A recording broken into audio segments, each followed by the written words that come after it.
नमस्कार, मैं कमलेश कबीर आपका हार्दिक स्वागत करता हूं इस नए एपिसोड में। आज के इस एपिसोड में हम बात करेंगे कांग्रेस पार्टी की। जैसा आप सभी को पता है, कांग्रेस पार्टी तेलंगाना के अलावा छत्तीसगढ़ और राजस्थान, तेलंगाना में कांग्रेस की सरकार बनी है, लेकिन कांग्रेस ने अपने दो महत्वपूर्ण राज्य, एक राजस्थान और दूसरा छत्तीसगढ़, ये दोनों जो है वो खो दिए हैं।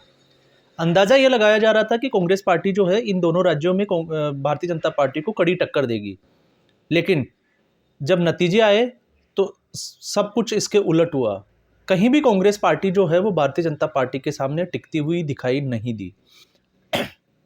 अब अनुमान ये लगाया जा रहा है कि 2024 में क्या होगा, लेकिन उससे पहले हम समीक्षा करेंगे कांग्रेस पार्टी की हार के वो कौन सा सबसे बड़ा कारण था जिससे इतना, जिसको कहते हैं कि इतने अंतर के साथ जो है वो कांग्रेस पार्टी की हार हुई है। तो मैं उम्मीद करूंगा आप इस वीडियो में अंत तक बने रहें। अगर आपने ये चैनल सब्सक्राइब नहीं किया तो चैनल सब्सक्राइब करें। तो दोस्तों, सबसे पहले हम बात करेंगे कांग्रेस पार्टी की हार के सबसे बड़ा और प्रमुख कारण। आप सभी को पता होगा, आचार्य प्रमोद कृष्णम ने इस तरफ इशारा भी कर दिया था कि कांग्रेस पार्टी की हार का सबसे बड़ा जो कारण है वो है सनातन का शराब। अब ऐसा क्यों, इसको भी हम समझ लेते हैं। आपने देखा होगा, मध्य प्रदेश, राजस्थान और छत्तीसगढ़, ये तीनों ही जो राज्य है वो हिंदी हार्टलैंड के राज्य माने जाते हैं, उत्तर भारत के, जहां पे हिंदी भाषा बोली जाती है। ठीक इसके उलट तेलंगाना और अगर दक्षिण भारत की बात करें तो वहां पे कुछ एक ऐसा क्षेत्र भी आता है जो पेरियार से प्रेरित है, और भी कई चीजें जो आती है, तो वहां पे ये चीजें जो है वो मायने नहीं रखती।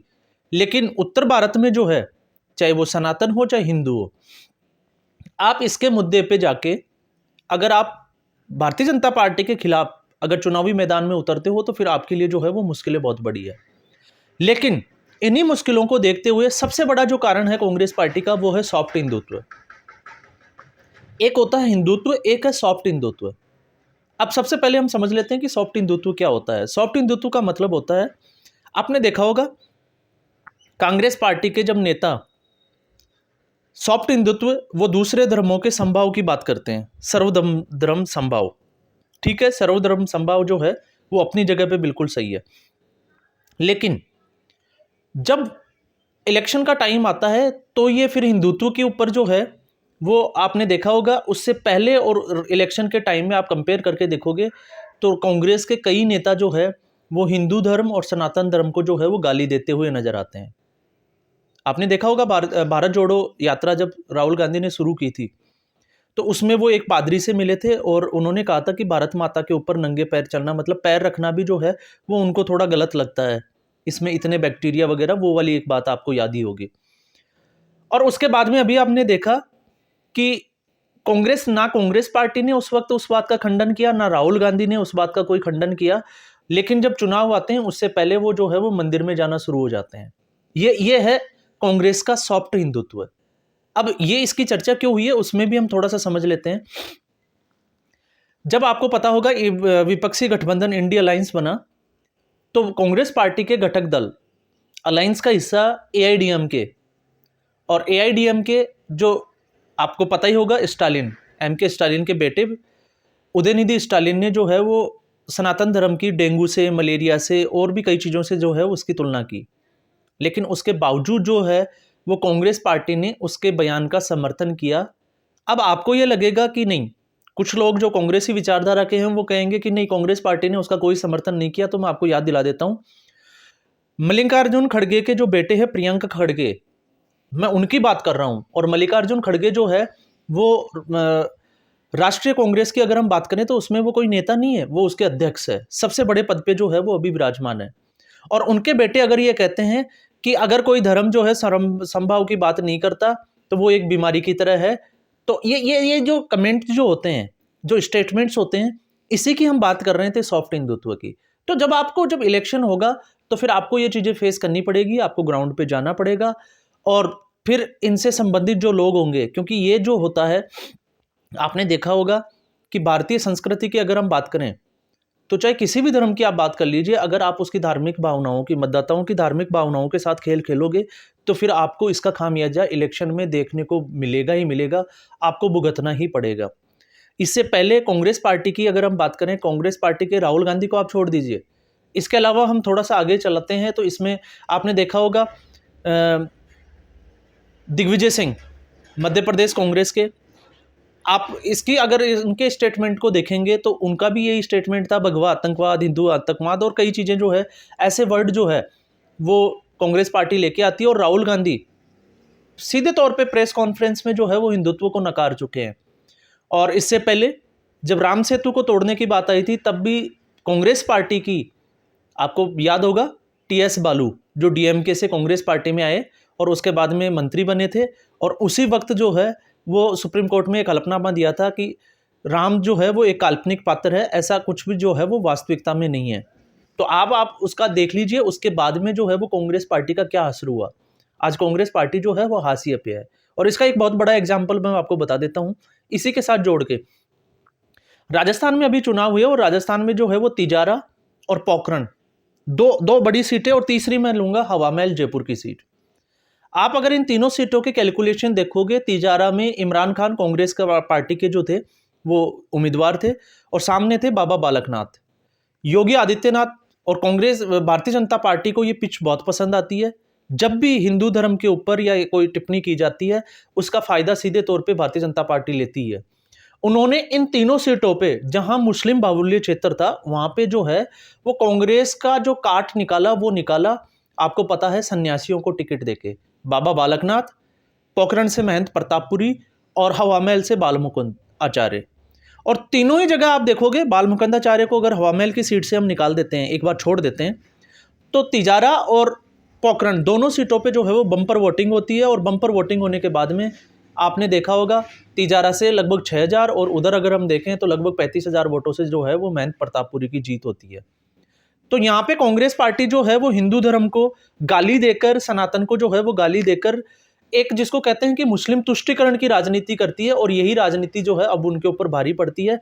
और ये जो है, और सबसे बड़ी बात यह है कि कांग्रेस पार्टी इससे सबक भी नहीं लेती है।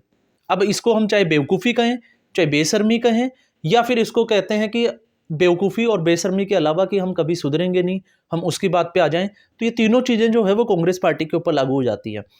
जब पहली बार योगी आदित्यनाथ उत्तर प्रदेश के मुख्यमंत्री बने थे तो वहाँ पे सीधा तौर पे एक मुस्लिम बाहुल्य राज्य में, जहाँ ज़्यादा आबादी जो है वो मुस्लिम बाहुल्य है, उसके बावजूद योगी जो है वो दूसरी बार सत्ता में आ जाते हैं और वहाँ पे कांग्रेस पार्टी के ज़्यादातर कैंडिडेट्स की जो है वो जमानत जब्त हो जाती है। तो इससे आप अंदाज़ा लगा सकते हैं कि कांग्रेस पार्टी के जो हार के पीछे का सबसे बड़ा कारण क्या है। लेकिन अभी भी जो है वो कांग्रेस पार्टी इसको समझ नहीं पा रही। हालांकि कुछ नेता जो है वो कांग्रेस पार्टी को चेतावनी भी दे रहे हैं इसमें। और खबरें ये भी आई थी कि CWC की जब मीटिंग हुई थी तो दिग्विजय सिंह, जो पहले हिंदुत्व को जो है वो हिंदू धर्म को या आतंकवाद, भगवा आतंकवाद और हिंदू आतंकवाद की बात करते थे, उन्होंने भी जो है CWC की मीटिंग में जो है वो चेता दिया था कि सनातन पे जो है और हिंदू धर्म पे टिप्पणी करने से या इस पर राजनीति करने से कांग्रेस पार्टी को बचना चाहिए। लेकिन पी चिदम्बरम ने उस वक्त भी जो है इस बात का जो है वो फेवर नहीं किया और धर्म समभाव, जिसको कहते हैं कि संभाव की बात करी, और उसका खामियाजा आप मध्य प्रदेश में कैसे कांग्रेस पार्टी भुगती है आपको पता ही होगा। अब हम बात कर लेते हैं कि राहुल गांधी की, हम एक बार बात छोड़ देते हैं। अब हम आते हैं कांग्रेस पार्टी के सर्वोच्च पद की, कांग्रेस पार्टी के राष्ट्रीय अध्यक्ष मल्लिकार्जुन खड़गे। उनका भी एक वीडियो वायरल हुआ था जिसमें वो जो है वो ये बात करते हुए सुनाई देते हैं कि अगर सनातन धर्म और हिंदू धर्म, अगर इस पे जो है वो चुनाव आते हैं और अगर इस पे जो है अगर भारतीय जनता पार्टी जीतती है तो फिर नरेंद्र मोदी को इससे और ज़्यादा ताकत मिलेगी और आने वाले समय में सनातन धर्म और साथ में जो है वो RSS का राज हो जाएगा। तो इस बात का क्या मतलब होता है, इससे आप अंदाज़ा लगा सकते हैं। तो यहाँ पे 2019 के बाद में, जब चाहे राम मंदिर का मुद्दा हो चाहे कोई भी मुद्दा हो, उसके बाद में देश के हालात कितने बदले हैं, मैं धार्मिक तौर पे इस पर बात कर रहा हूँ। लेकिन कांग्रेस पार्टी जो है वो बार बार जो है वो इस मुद्दे पे आके जो है वो हार जाती है। और यही जो है, चाहे छत्तीसगढ़ की हम बात करें, चाहे हम मध्य प्रदेश की बात करें, चाहे राजस्थान की बात करें, हिंदुओं को संगठित करने का, क्योंकि जो हिंदू जातियों में बटे हुए थे, अब वो जो है वो धर्म के नाम से, क्योंकि बार बार जो है आप देखिएगा कांग्रेस पार्टी के जितने भी सोशल मीडिया विंग है वो लगातार इन्हीं मुद्दों के ऊपर जो है वो नरेंद्र मोदी को टारगेट करती है। धर्म के नाम पे, इसके अलावा उनके पास कोई मुद्दा नहीं होता, और धर्म के नाम पे जब वो टारगेट करती है, अब इसमें इन्होंने, आप देख लीजिएगा, जब नया संसद बना और नए संसद की जब प्रार्थना सभा थी उसमें कांग्रेस पार्टी ने बाइकआउट कर दिया था, आप उसको भी आप अंदाजा लगा सकते हैं। राम मंदिर के मुद्दे पे जब प्रधानमंत्री नरेंद्र मोदी उसके शिलान्यास के लिए गए और जब उनको बुलावा भेजा गया तब भी उन्होंने ऐसा ही किया। तो आप एक घटना से जो है वो आप इसका अंदाजा नहीं लगा सकते। कांग्रेस पार्टी जो है ये गलती बार बार रिपीट करती है, और इसीलिए जो है वो कांग्रेस की हार भी जो है वो बार बार रिपीट करती है।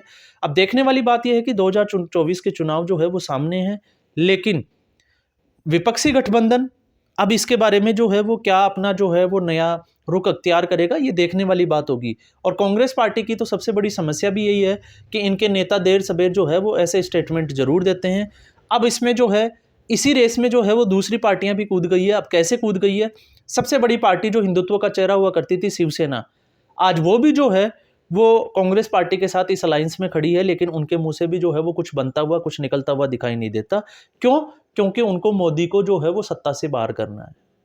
तो ये जो सत्ता की जो लालसा है, इनको कहाँ तक ले आई, जिसको हम कहते हैं कि एक कुंठित धार्मिक, जिसको कहते हैं भावनाओं को। दूसरा जो है समाजवादी पार्टी जो उत्तर प्रदेश में, उसका क्या असर हुआ ये देखने को मिला दोबारा चुनाव में। और अब तो जो है उनके पास स्वामी प्रसाद मौर्य और आ गए हैं। तो स्वामी प्रसाद मौर्य जो है वो इनडायरेक्टली जो काम कांग्रेस पार्टी के नेता कांग्रेस के लिए कर रहे हैं, वो अखिलेश यादव के लिए जो है वो आने वाले चुनावों में मुश्किलें खड़ी कर रहे हैं। तो ये सारी जो चीजें हैं, इसके अलावा बिहार में चली जाइए, लालू के लाल तेजस्वी यादव का आपने स्टेटमेंट सुना होगा। उन्होंने भी जो है वो योगी आदित्यनाथ के ऊपर जो है वो एक निजी टिप्पणी की है जो नहीं करनी चाहिए। और ये सारी जो टिप्पणियां हैं अब आने वाले चुनावों में जो है वो क्या रंग लेके आएगी, क्योंकि मोदी तो, अगर देखें नरेंद्र मोदी की राजनीति को, तो वो तो ये चाहते हैं कि लोग जो है वो हिंदू धर्म को और सनातन धर्म को जो है वो गाली दे, अटैक करे, ताकि उनका जो वो है वोट प्रतिशत बढ़े। और दूसरा जो है वो उनके ऊपर निजी अटैक करे, ताकि लोग जो है जो मोदी के साथ जुड़े हुए हैं वो लोग और ज्यादा मजबूत हो और मोदी को जिताने का ज्यादा से ज्यादा प्रयास करे। और यही तीनों राज्यों के जो चुनावों में देखने को मिला।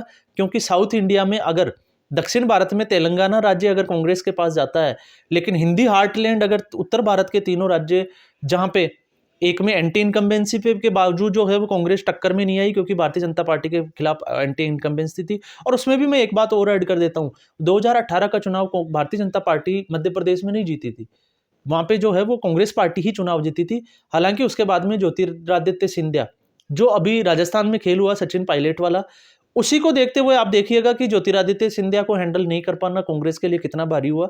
वो आप अंदाजा लगा सकते हैं कि कांग्रेस जीतने के बाद में भी सत्ता से बाहर हो गई और भारतीय जनता पार्टी ने सत्ता में वापसी की। और आज तक जो है एंटी इनकम्बेंसी के बावजूद फिर जो है वो एक बड़े मार्जिन के साथ जो है भारतीय जनता पार्टी चुनाव जीत जाती है। तो अब आप अंदाजा लगा के देखें कि कांग्रेस पार्टी जो है उनकी चुनावी रणनीति कितनी कारगर है या कितनी बेवकूफ़ियों से भरी हुई है। और ये हम नहीं, कांग्रेस पार्टी के अब तो नेता आचार्य प्रमोद कृष्णम, वो तो जोर जोर से जो है इस मुद्दे को उठा ही रहे हैं। बाकी और भी नेता जो है अब संभल के जो है कदम रख रहे हैं। तो इस एपिसोड में बस इतना ही, फिर हम एक नए एपिसोड के साथ हाजिर होंगे। तब तक के लिए धन्यवाद।